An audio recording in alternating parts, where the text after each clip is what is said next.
involving a strong probability of injury to others.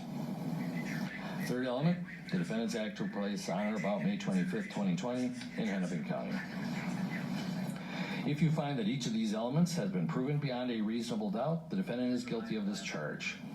If you find that any of these elements has not been proven beyond a reasonable doubt, the defendant is not guilty of this charge, unless you find the state has proven beyond a reasonable doubt that the defendant is liable for this crime committed by another person or persons, according to the following instruction on liability for crimes of another. The following instructions apply to all three of the charges I've just given you. The defendant is guilty of a crime committed by another person or persons only if the defendant has played an intentional role in aiding the commission of that crime and made no reasonable effort to prevent the crime before it was committed. Intentional role includes intentionally aiding, advising, hiring, counseling, conspiring with, or procuring another to commit the crime. The defendant's presence or actions constitute intentionally aiding only if first the defendant knew another person or persons were going to commit or were committing a crime. Second, the defendant intended that his presence or actions aid the commission of that crime. If the defendant intentionally aided another person or persons in committing a crime, or intentionally advised, hired, counseled, conspired with, or otherwise procured the other person or persons to commit it, the defendant is also guilty of any other crime the other person or persons commit while trying to commit the intended crime, if that other crime was reasonably foreseeable to the defendant as a probable consequence of trying to commit the intended crime. The defendant is guilty of the crime under this theory of intentionally aiding in the commission of a crime by another person or persons only if the other person or persons commit the crime.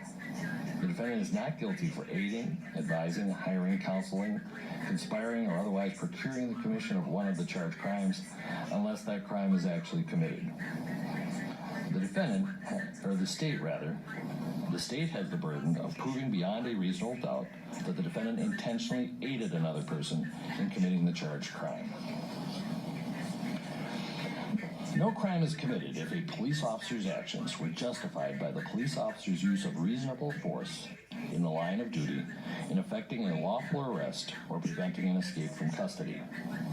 The kind and degree of force a police officer may lawfully use in executing his duties is limited by what a reasonable police officer in the same situation would believe to be necessary.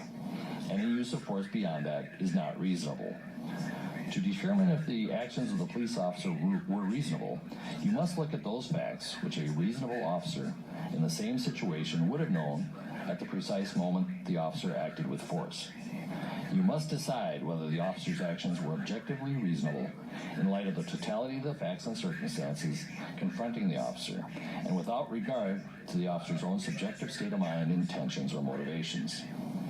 The defendant is not guilty of a crime if he used force as authorized by law. To prove guilt, the state must prove beyond a reasonable doubt that the defendant's use of force was not authorized by law. You are the sole judges of whether a witness is to be believed and of the weight to be given a witness's testimony. There are no hard and fast rules to guide you in this respect. In determining believability and weight of testimony, you may take into consideration the witness's interest or lack of interest in the outcome of the